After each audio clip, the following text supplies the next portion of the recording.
Hello everyone, welcome to a new chapter, and in this chapter I'm going to talk about Amazon S3 or Simple Storage Service. And there will be two sections. In the first section I'll talk about S3, and in the second section I'll talk about S3 Glacier. Now S3 is a very important service vis-a-vis data engineering because S3 is used in a lot of the data engineering architectures. Not only that, it is also used as a suo motu storage services when as far as distributed storage is concerned in data engineering. So I'll start with these definitions. I'll tell you what distributed storage is. Then I'll talk about the S3 object store and why it is called an object store, and where S3 fits in the entire data engineering pipeline that I have discussed. Then I'll talk about various use cases of S3, and then I'll conclude this particular subtopic with block store and object store difference. And after that, of course, we'll start the actual S3 discussion also. So start with what is distributed storage. Now, first of all, why do we need distributed storage? Now, let me give you a scenario. So let's say you have a file or multiple files. Combined size of all those files is let's say 10 terabytes. Where would you want to store it? So do you want to store it in a single place or multiple places? There's a high chance that you will not store it in your personal laptop because there's only a certain limitation on that personal laptop. Maybe your storage size is 1 terabyte, 2 terabytes, not more than that. And here we are talking about storing 10 terabytes of data. Even if you go to the organization level, a single storage has, or a single server or a single storage node has certain limitation. Of course, you can store huge amount of data in a single server also, but that does not go well with scalability. So today it is 10 terabytes. After a few months, it can become 20 terabytes also. So do you store 20 terabytes of data in a single storage node or a single file server? So what I'm trying to say here is that there's a limitation on a single server. We cannot and should not store huge amount of data in a single server. And the concept of distributed storage tries to break that barrier of a single server. So what distributed storage does, as the name suggests, that it distributes the entire storage architecture. Meaning, let's say I have this 10 terabyte of single file or multiple files, which is approximately 10,000 GB or 10,000 gigabytes.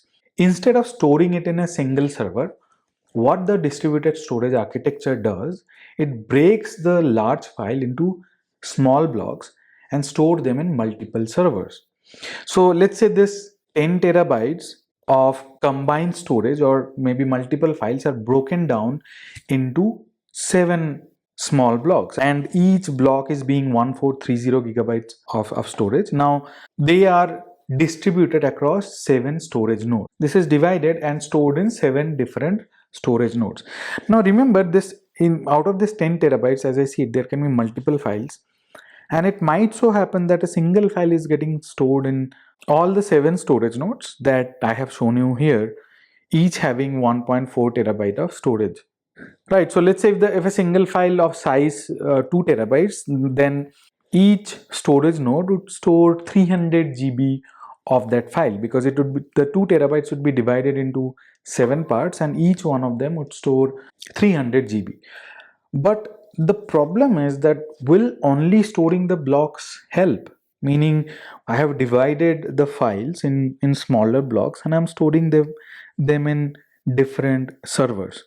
So the answer is no. So it does not mean that you have a disk of 10 terabytes and instead of storing all the data in that particular disk, you have broken the files and you are storing them in multiple disks. Is it the case? The answer is definitely no, because only keeping the blocks will not help. So that's why we need to store these files on different servers, and there are some functionalities of these servers also. So this is where distributed storage comes into picture.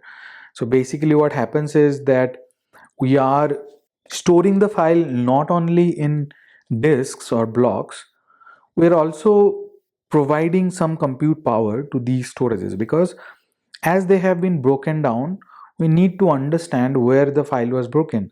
which part is where, and how, if I'm reading the file, how do we combine these files together? So let's say I read the entire 2 terabytes of the single file that I was talking about.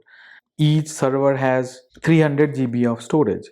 So when we read 2 terabytes of that file, these 300 GB blocks would have to be stitched together before sending it to the applications. That's why it is distributed storage, because we have servers, and along with it we get distributed compute also, meaning if you have to do some processing, we send the processing to these individual servers rather than moving the data to somewhere else. So that's why distributed storage and distributed compute functionalities can be achieved together, because we can use the same servers which are used to store the data. We can send the compute or the processing code to these servers, and these servers would execute the code for its own set of or subset of data and then send the results to the client or the application. That's what distributed storage fits in, and it plays a very important role in the big data architecture or in the data engineering world. Now let's talk about simple storage service or S3. Now, why have I put S3 just after distributed storage?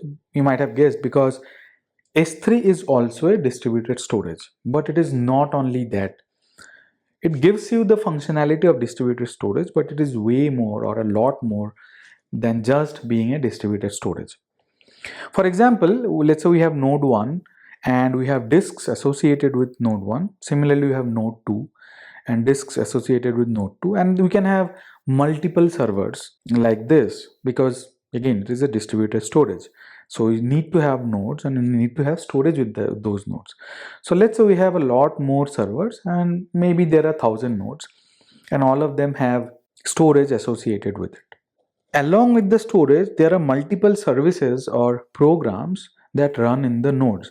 So when I say service, I mean microservices, and these services or programs perform various functionalities or caters to various features of S3. So what happens is that, again, these are the programs or these are the services or microservices that are running inside of the S3 nodes. Now, as I said, S3 has humongous amount of nodes. It's not thousands, it can be hundreds of thousands also. And all these services and programs run in the nodes in a highly available and scalable manner, meaning that here I'm showing you only 9 services, right? So node 1 has 3 services, node 2 has 3 services, node 1000 has 3 services, but the number of services are way more. And not only that, these programs are also replicated, meaning that, let's say, this is the first service, and this service might be replicated in node 1000 and a few other nodes also, so that if node 1 goes down, the feature which is being served by this particular service is available and being served by another node. So node failure would not cause any disruption. And the same thing goes true for the storage also. The storage is also replicated behind the scenes.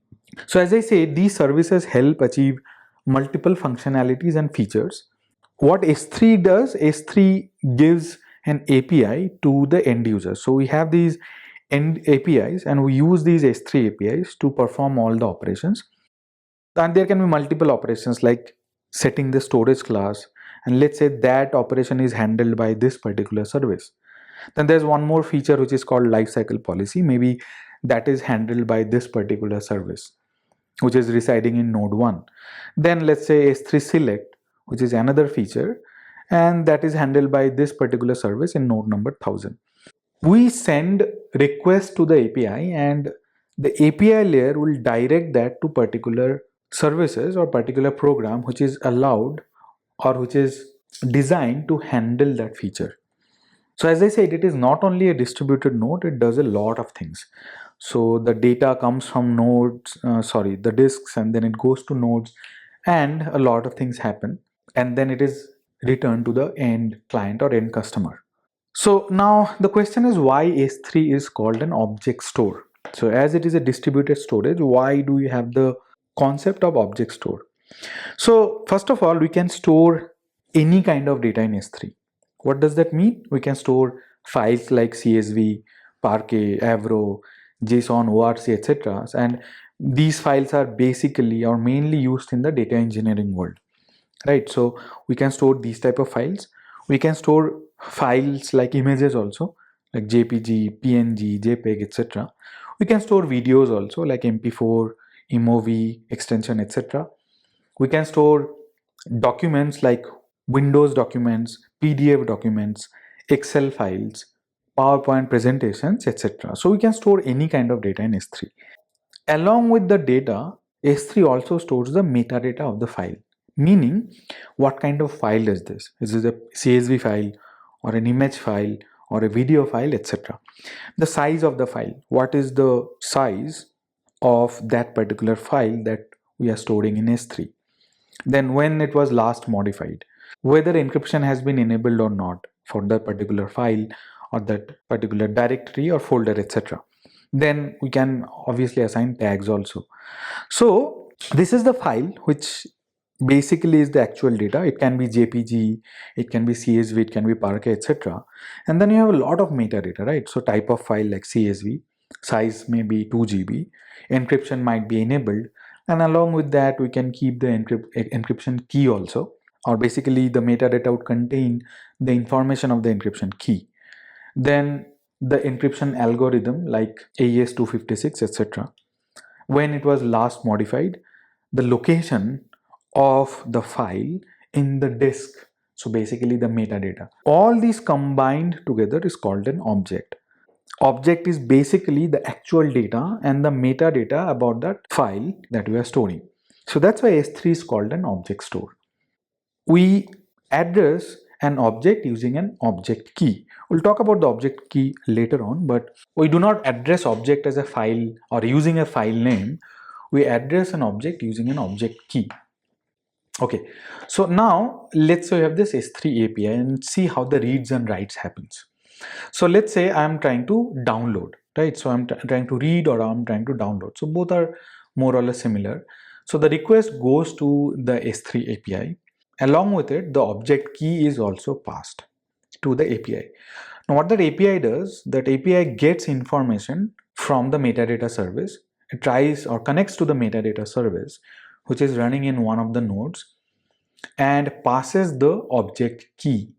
The metadata service, which basically is a program running, it also has its own node, and it sends information about multiple metadata, the node, the location, and the storage, etc.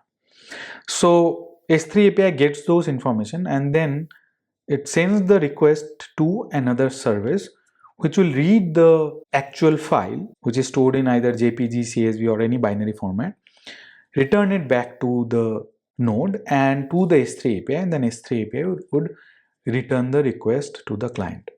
So as you can see, it is not as simple as just reading and writing files that we do in our laptops or EC2 instances. It is a lot more than that. And the retrieval of file is handled by a separate service which is running in another node. So this service is similar to metadata service in a way that this is also a program, this is also a program.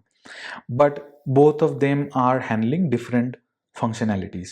One is handling to get information about the metadata, and the other service is handling functionalities to read data from the actual location. Again, this is an oversimplification of S3. It's much more complicated than this. And as I said, there can be multiple nodes and multiple services because the file would be stored across multiple storages because it is distributed. So whatever I'm telling you, the arrow marks would be applicable for all the services or all the nodes which is holding or which are holding the file that we are trying to read. The same thing is true for write also. So if you want me to describe object store in 4 bullet points, I'll talk about these 4 points. What is an object store? It's the object key, along with that the object metadata or the metadata about the file, and then the actual data which is being stored and which is stored in a distributed storage. So all these combined together are called the object store.